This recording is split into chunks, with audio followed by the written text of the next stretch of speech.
What's going on, guys? We got a lot to talk about. Today is day one of season 16 Apex Legends. Happy Valentine's Day to people out there. A lot to go over, but first off, I just want to say, look how beautiful this loading screen is. Chef's kiss. It gives me season 1 vibes with Octane barely dropping, Lifeline being a very meta legend.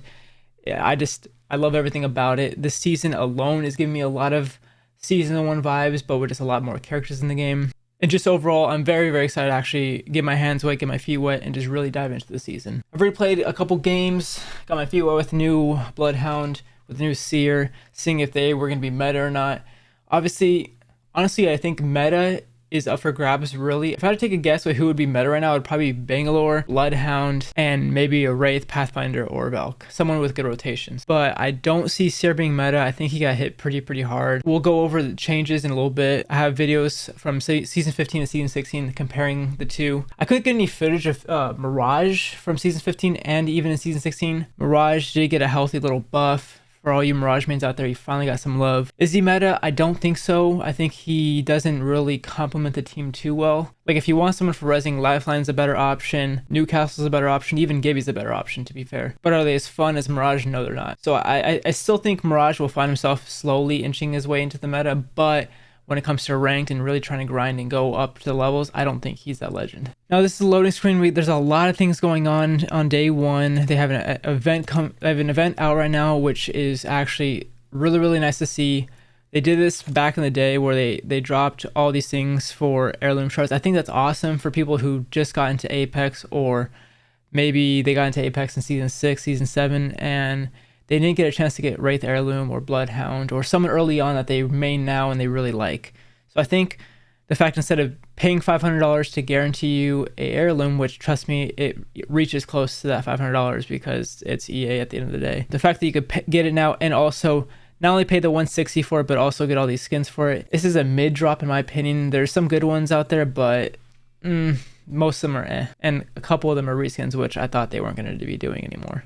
Alright, so first thing I want to talk about is a rare dub from EA or Respawn.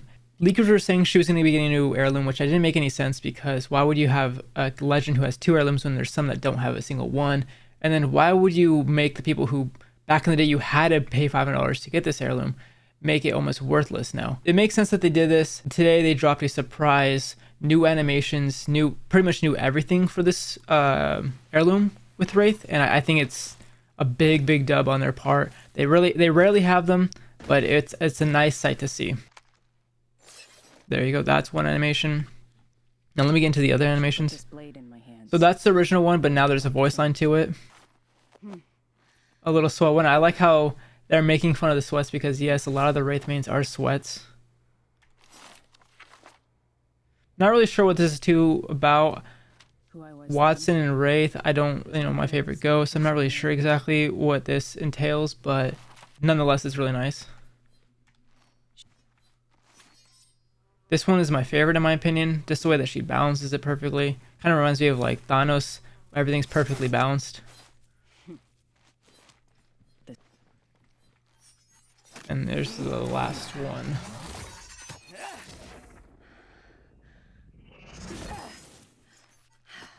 Actually, I don't know. That one might be my favorite. They do have this one where I think they're inciting a W for yes, this is a massive dub on their end. Now let's get all into the meta changes and exactly what is going to happen and what this means for the game. Okay, so this is season 15 and 16 compare side by side that I recorded earlier. Wraith, I feel like, will inch away deeper into the meta. Yes, her Q is not a get a Joe free card like how it used to be. A lot of people are still annoyed about that. I wish they would have met me or met us as a community in the halfway point where it wouldn't have been instant, but it would have been a little bit faster than what it currently is. But nonetheless, her portal is double the range, and for late game, it's going to be the best legend for rotating. Second, Pathfinder, his grapple is double the distance, and he goes 66% faster. Him and his team go 60% faster on the zipline itself. So if you get a knock and you put her down the zipline, you could get to the team like instantly, and he's going to be very push-oriented meta. Lifeline didn't get as much love as I wish he would have, honestly. I think bringing back the shield would have been a bad option, but there could have been other ways they could have went about it. Making your ult drop 8 seconds faster and making her have less of a slow animation when going in for revives wasn't that big of a love. But the biggest one, Seer and Bloodhound, I think scan characters aren't going to be as strong anymore. As you can see on the right side of season 16, I'm literally pointing my fingers at this guy and I can barely see him because he's not hurt. His heartbeat isn't going like crazy. When a legend is hurt, their heartbeat goes very, very fast. And then also when you just scan in general, you just have diamonds now.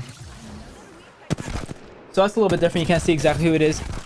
And as you can see on the right side, season 16, her bloom from shooting is literally off the charts. You can see on the left side that I don't have bad aim. It's not just me. Like, the bloom is in genuine bad. So Horizon got heavily tanked bad, and I think this is really, really good for the game.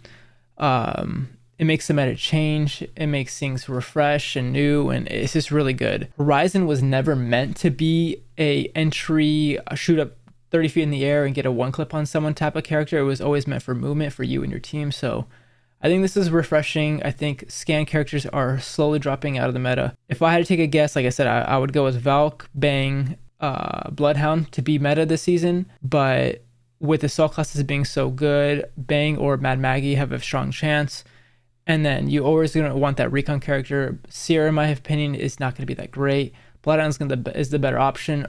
Or you can see a lot of cryptos. Like, crypto is very, very up in the air for being meta this year. So, or I should say this season. So time's gonna have to tell. Let me know, guys. Are you guys really excited about the season? I know I am. I'm about to go jump into some games. I'm gonna stream tonight as well. So if you guys want to join my stream, I do stream nearly every single day at twitch.tv/ionakana. Same thing as here. So I really appreciate it, guys, and I'll catch you guys in the next one. Peace.